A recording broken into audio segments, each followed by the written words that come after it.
नमस्कार दोस्तों, स्वागत है मेरे YouTube चैनल पर। दोस्तों, कुछ नया सीखना चाहते हो तो चैनल को सब्सक्राइब ज़रूर करिएगा और इस वीडियो को अंत तक ज़रूर देखिएगा।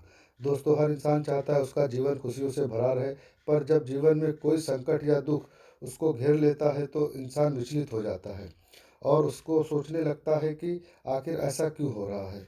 दोस्तों, हमारे हिंदू शास्त्रों में मनुष्य को कल्याण के लिए कई रहस्य नियम बनाए गए हैं, जिन्हें जानकर आप हैरान रह जाएंगे। इनका पालन करने से जीवन में सुख, समृद्धि और शांति बनी रहती है, जिसके अंतर्गत मनुष्य का खान पान से लेकर कपड़े पहनने और रहन सहन को लेकर कई सारे नियमों का जिक्र किया गया है।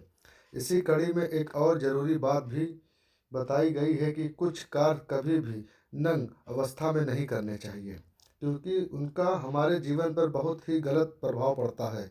तो दोस्तों, आइए जानते हैं इस वीडियो के माध्यम से कौन कौन से काम हैं जो नंग अवस्था में नहीं करने चाहिए। दोस्तों, विष्णु पुराण में मनुष्य के जीवन से लेकर कई नियम बनाए गए हैं। इनके खान पान से लेकर कपड़े कैसे पहनने चाहिए, इन तक के नियम भी शामिल हैं। इसी धार्मिक ग्रहण यह भी बताया गया है कि कुछ काम ऐसा भी है जिसे नंग अवस्था में करना धार्मिक दृष्टि से गलत माना जाता है। ऐसा करने से आप भी पाप के भागीदार बन सकते हैं। दोस्तों, सबसे पहला है निर्वस्त्र होकर स्नान करना। जी हाँ दोस्तों, विष्णु पुराण के अनुसार मनुष्य को कभी भी पूरी तरह से निर्वस्त्र होकर स्नान नहीं करना चाहिए। जब भी आप स्नान करें तो कम से कम एक छोटा सा कपड़ा ही सही से पहन लें। दोस्तों, हिंदू मान्यताओं के अनुसार जल को देवता माना जाता है और पूरी तरह से निर्वस्त्र होकर स्नान करना जल देवता का अपमान माना गया है। यह तो आप सभी जानते हैं कि जल हमारे जीवन के लिए कितना महत्वपूर्ण है। इंसान जल के बिना जीवन सोच भी नहीं सकता है। इसलिए दोस्तों, आप जल देवता को प्रसन्न करना चाहते हैं तो गलती से भी निर्वस्त्र होकर कभी भी स्नान ना करें। दोस्तों, निर्वस्त्र होकर सोना। दोस्तों, बहुत सारे लोगों को निर्वस्त्र होकर सोना बहुत ही ज़्यादा पसंद करते हैं। आपको ऐसा करने से आराम मिलता है, लेकिन विष्णु पुराण को माने तो मनुष्य को कभी भी निर्वस्त्र होकर सोना नहीं चाहिए, क्योंकि ऐसा करने से चंद्र देवता रूठ जाते हैं। रात्रि के समय प्रतिजन अपने परिवारजनों से मिलने आते हैं और जब वो आपको पूर्ण रूप से निर्वस्त्र देखते हैं तो उनको बड़ा ही दुख होता है, तो वह बिना आशीर्वाद दिए ही वापस चले जाते हैं। यहाँ तक कि नहीं, इनका एक और महत्वपूर्ण पहलू है। जो रात में निर्वस्त्र होकर सोते हैं, नकारात्मक शक्तियों हावी होती है और उन पर दबाव होता है शक्तियों के रूप में। और दोस्तों, इनके अलावा भी कुछ ऐसा काम है जो मनुष्य को कभी भी निर्वस्त्र होकर नहीं करना चाहिए।